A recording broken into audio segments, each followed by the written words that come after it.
Hi everybody, and welcome to your training on how to recognize bullying within the MSD schools.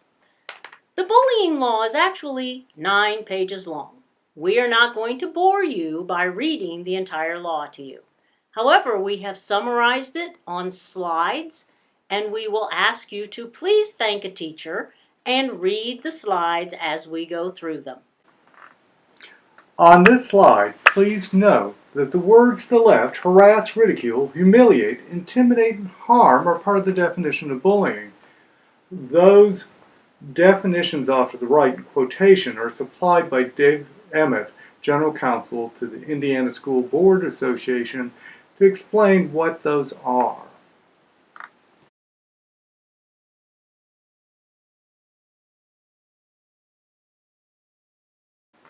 Indiana Code states 4 criteria that meets an objectively hostile environment, listed below with asterisks to the left.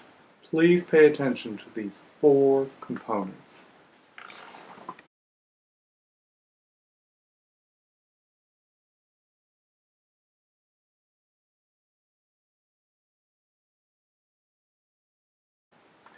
Those 4 components, in essence, can be summarized as the existence of an imbalance of power, that the person instigating the bullying is larger, more popular, has greater social status, greater verbal skills. Some type of imbalance of power is implied to have that objectively hostile environment. By HE 1423 definition, there are 3 components to bullying as well. We've talked about the imbalance of power, but there are also 2 other components that must coexist with it. One is the intention to cause harm. It cannot be the result of an accident, and it has to be repeated behavior, not necessarily with the same person, but the same type of aggressive behavior toward others. For those of you that need a visual, like I would, remember that a milking stool has 3 legs. You need all 3 components to make it a solid bullying behavior. If you only have 1 leg or 2 legs, it's not going to be solid.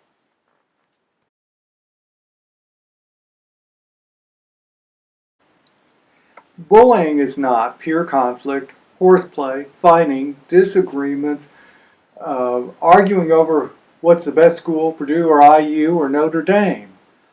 It is different, as will be illustrated in the next slide.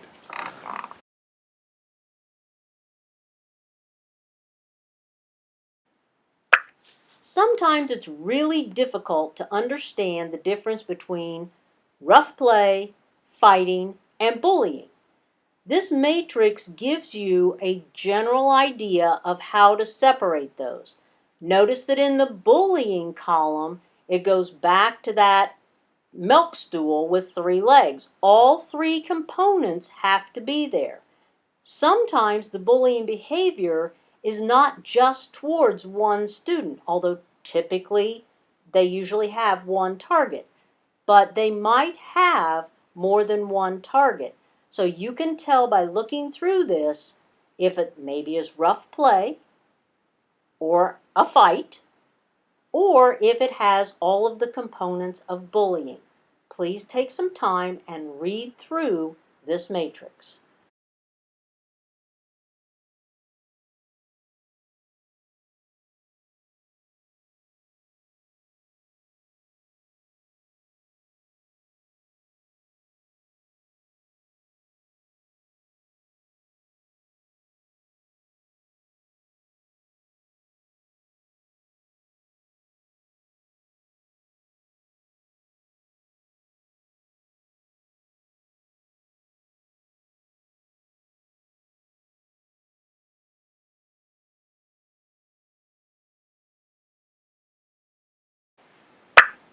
Under the law, it is mandatory to report suspected bullying, and that is to be submitted in writing in some type of progressive discipline report to the principal or designee for the allegation to be investigated.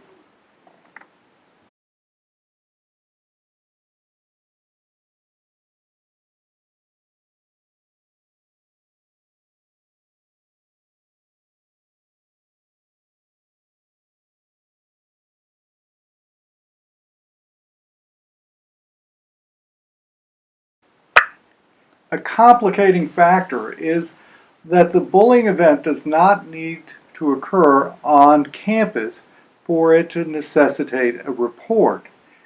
You could observe an occurrence at Walmart between two students that are in the same school corporation and still be under the obligation to report the incident.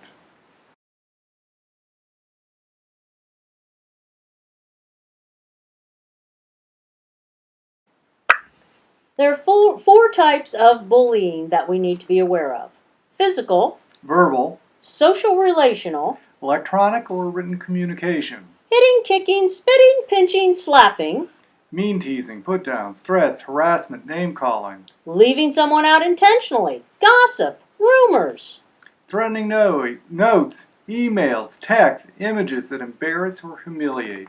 just to name a few. A note of caution.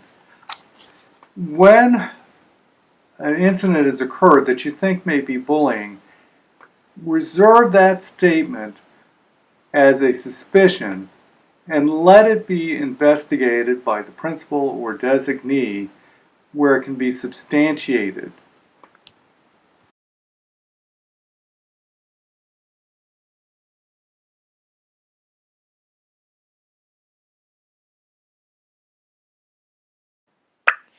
I know you have all thoroughly read the school handbook that students receive. As you did so, you probably noticed that our definition of bullying exactly matches that of the DOE.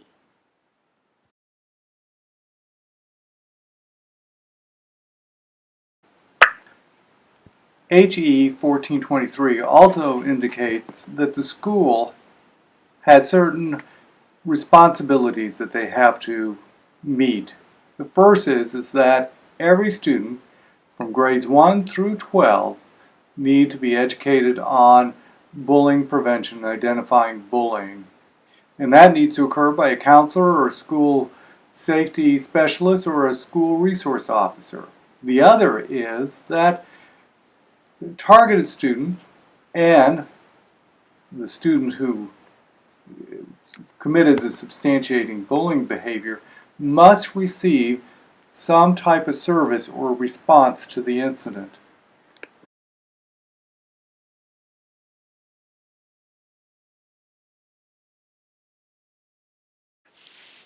At the elementary level, we will meet those obligations by using evidence-based bullying prevention that is supplied through PBIS. We will emphasize with the students stop, walk, and talk to an adult. We will do this before October 15th, which is specifically stated in the law, and then we will have continuing education throughout the year.